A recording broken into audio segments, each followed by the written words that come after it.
Bon, je suis avec, je sais pas comment te qualifier. L'âme du club, l'enfant du club, le capitaine du club, Dimitri Liénart. Dimitri, je vais commencer par un souvenir qu'on a en commun. Est-ce que tu te souviens de ce que je t'ai dit dans le vestiaire à Lille après la Coupe de la Ligue? De la Ligue. Est-ce que je me souviens on s'est tellement vu dans les vestiaires après les matchs que après ce match-là, qu'est-ce que tu as pu me dire que j'étais complètement fou avec la Panenka, non? Alors je t'ai pas dit ça. Tu m'as dit ça comment? Ah oui, mais donc, dans la série, tu mets une Panenka, comme Dante contre le PSG, là. Oui. Ça doit être un truc de gaucher, ça. J'ai dit, en fait, je me demande si t'es un génie ou si t'es complètement con. Ouais, exactement. Et tu m'as dit un peu des deux. Un peu des deux. Est-ce que c'est le souvenir de ta carrière, cette Panenka? Alors, ou est-ce que c'est plus le coup franc contre Lyon? Je pense que c'est plus le coup franc contre Lyon parce que on sortait de 10-11 matchs sans gagner. Voilà, là c'est la finale, c'est un moment unique dans une carrière parce que c'est sur un match, c'est une compétition, tu marches ou tu crèves en étant cru. Alors que le championnat, quand même, quand tu descends et que tu redescends en Ligue 2, c'est tout un club, c'est toute une région qui pleure, quoi. Alors quand j'ai mis le coup franc, déjà de 1, je ne savais pas en direct qu'on était maintenu. Je savais qu'il fallait absolument qu'on gagne pour espérer continuer à jouer en Ligue 1. Mais une fois que le match s'est fini et qu'on s'est maintenu, c'est là la délivrance totale parce qu'on était quand même sur 11 matchs sans gagner et on était dans une phase très très compliquée et on savait qu'on était amené à lutter sur cette première année en Ligue 1 jusqu'au bout. Et puis le faire devant le mur bleu, devant 25 000 personnes face à Lyon qui était la meilleure attaque d'Europe à l'extérieur ou je ne sais plus exactement. Je pense qu'avant la Panenka, ça restera quand même le coup franc parce que c'est une libération de toute une ville et toute une région et d'un club, quoi. Alors, tu fais partie de ce qu'on peut appeler les contes de fées du football. Est-ce que tu peux nous raconter ton conte de fées? Oula, si je te raconte mon conte de fées, on va finir à l'apéro après. Non, c'est vrai que j'ai un parcours assez incroyable. Je pense qu'il faut un minimum, j'ai pas peur de le dire, un minimum de chance, un minimum de réussite. Mais pour la provoquer, il faut être travailleur, il faut être bosseur. Et je pense que ça, beaucoup de footballeurs ou beaucoup de joueurs étaient plus forts que moi. J'en ai vu beaucoup. Mais je pense que mentalement, ou je pense qu'au niveau du travail, ils n'étaient pas plus forts. C'est-à-dire aimer se faire mal et se rentrer dans la gueule en étant cru. Aimer prendre des remarques et se la fermer et repartir au charbon le lendemain. Je pense que tout ça, c'est ce qui me caractérise. J'ai jamais rien eu de facile. Voilà, j'ai travaillé comme la plupart des gens avant de venir au Racing. C'est ce qui m'a peut-être forgé aussi, de se lever à 5h du matin, de faire du marteau-piqueur, de travailler dans le froid, de regarder le 20 du mois ou le 22 du mois, il reste 50 € sur le compte, je peux pas sortir, je peux pas. Toutes ces choses-là, c'est des choses qui m'ont amené à être aujourd'hui professionnel, je pense, parce que voilà, quand il fallait bosser et mettre le bleu de chauffe, je l'ai mis. J'ai toujours été quelqu'un sur qui on pouvait compter, que ce soit mon coach, que ce soit mes collègues, mes coéquipiers. Je pense que là-dessus, on ne peut pas me l'enlever. Je suis quelqu'un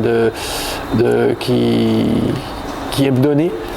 Et après, bien sûr, de la réussite, parce que quand j'ai signé à Strasbourg, la première année en national, c'est très mal passé. On devait redescendre en CFA. Voilà, quand je dis un peu de chance, la chance pour nous, malheureusement pour l'autre club, Luzenac, et il y avait Carquefou, je crois, qui avait déposé le bilan, et Luzenac qui n'avait pas pu monter. Donc finalement, on est sauvé en national. L'année d'après, on rate la montée d'1 point, on monte la saison d'après. Donc voilà, puis il se passe peut-être aussi des choses avec un peu de chance où l'année où on est en national, oui, le dernier match à Belfort, je me blesse gravement. Il y avait Corinne Diarc qui m'avait contacté aussi. J'étais en fin de contrat avec le Racing. Je me blesse gravement. Au final, j'ai une blessure trop importante, donc je signe pas, où les discussions sont rompues. Puis au final, je continue avec le Racing. Donc comme je dis, c'est beaucoup de choses, un destin qui est fait aussi, mais avec beaucoup de travail pour en arriver jusqu'ici. Et voilà. Et après, l'histoire d'amour que j'ai avec le Racing, elle est extraordinaire parce que les gens ont tout de suite vu que peu importe le Dimitri Liénard qu'il y a sur le terrain. Il y a des fois, je suis capable de faire des grands matchs, il y a des fois, je peux passer à travers. Mais par contre, je donne toujours tout à être ensemble sur le terrain. Donc les gens, les Alsaciens, ils aiment ça, et de respecter les cuissons et de respecter son club. L'amour que j'ai pour mon maillot, je pense qu'il est surdimensionné à l'heure d'aujourd'hui. Et voilà, et après beaucoup d'exploits avec le club, c'est incroyable. Ce que Marc a réussi à faire avec le club, c'est incroyable. L'évolution que j'ai vue depuis 10 ans maintenant, ça va faire 10 ans. Comment le club a grandi, il a même grandi plus rapidement que prévu. C'est pour ça que par moment les joueurs quand ils viennent, surtout peut-être un peu moins maintenant parce qu'on a quand même des nouveaux stades, des nouveaux terrains d'entraînement, le club essaie de grandir tous les jours. Le personnel, comment ça se passe. Moi j'ai connu à l'époque on n'avait pas de chef cuistot quand on mangeait, c'était des trucs limite réchauffés, on devait faire la vaisselle, tout ce qui est en dehors du football aussi, les extras, parce que le foot c'est pas que le rectangle vert, c'est pas que le terrain, il y a aussi tout ce qui va à côté, les kinés, tout ce qui va avec le bon sportif de haut niveau. Je pense que Marc est avec, maintenant il y a Kader qui est aussi à ses côtés, il y a tout un staff qui grandit avec. Je pense que le club grandit très très bien et il peut encore se structurer vraiment bien dans ce top 10 du championnat dans les années à venir, quoi. Quand tu as eu le brassard avec Julien en début de saison, j'ai eu un peu peur pour toi parce que je t'aime beaucoup et je me suis dit, il a déjà le poids de l'Alsaco de service, le symbole du club. Est-ce que le brassard, ça va pas être le truc en trop? Est-ce que ça va pas l'amener à une forme de surinvestissement?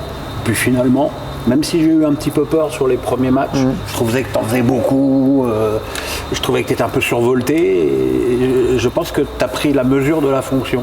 Ouais, non. Alors, déjà, comme l'avait annoncé, tout ça, pour moi, comme tu dis, je représente déjà les Alsaciens, mais c'était un peu le seul truc qui me manquait au bout de toutes ces années, de pouvoir aller à la guerre avec mes coéquipiers, parce que même sans l'avoir, je parlais beaucoup dans le vestiaire de l'abnégation qu'on doit avoir avant les matchs, l'envie qu'on doit mettre sur le terrain, le respect qu'on doit avoir des gens qui nous regardent.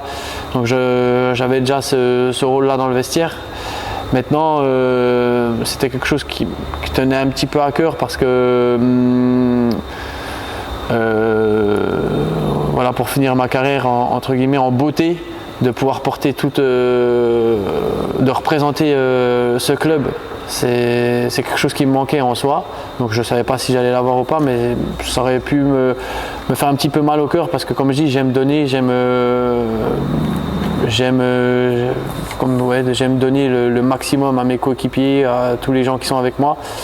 Donc c'est sûr qu'au début c'était une nouvelle fonction pour moi, même si j'ai eu de très bons capitaines qui m'ont montré de très bons exemples. Je pense à Mitro, je pense à Kader Mangane, je pense même à Jérémy Blaillac par le passé, à Ernest Seca. J'ai essayé de prendre de chacun, de me rappeler un peu du rôle de capitaine aussi, parce que c'est pas le tout de mettre un brassard et puis d'aller sur le terrain puis de crier, de brailler et tout, même si c'est vrai que les premiers matchs, même si c'est moi, je suis comme ça, je suis quelqu'un de dynamique, je suis quelqu'un de survolté et je le joue pas, c'est moi-même, mais j'ai essayé de me contenir un peu et d'apporter cette force, on va dire c'est pas cette force tranquille, mais un peu, c'est de toujours croire à mon équipe et de faire croire à mes coéquipiers que le match est jusqu'à la 94e et que tout peut se passer. Donc c'est surtout emmener alors je suis déjà comme ça dans la vie, de toujours croire en soi, mais en plus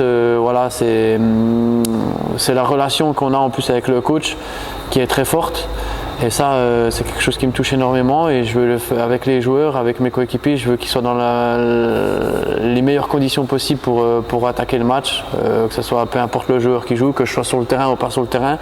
Parce que tu vas avoir 35 ans, il faut te gérer. 34, oui. 34 dans 11 jours, on est combien le 2 ouais. Le 2, donc dans 11 jours, le 13 février, 34 ans. Pour l'instant, le vieux est plutôt pas mal. Donc voilà, peu importe que je joue pas, les joueurs ils peuvent le dire, je reste le même, c'est-à-dire toujours à haranguer mes coéquipiers dans le bon sens. Et voilà, donc c'est vraiment un truc qui m'a vraiment touché parce que Je pensais pas si j'allais pouvoir l'avoir un jour ou pas ici, mais de représenter toute l'Alsace et mes coéquipiers, c'est une force en plus en moi que je peux pas mettre genou à terre.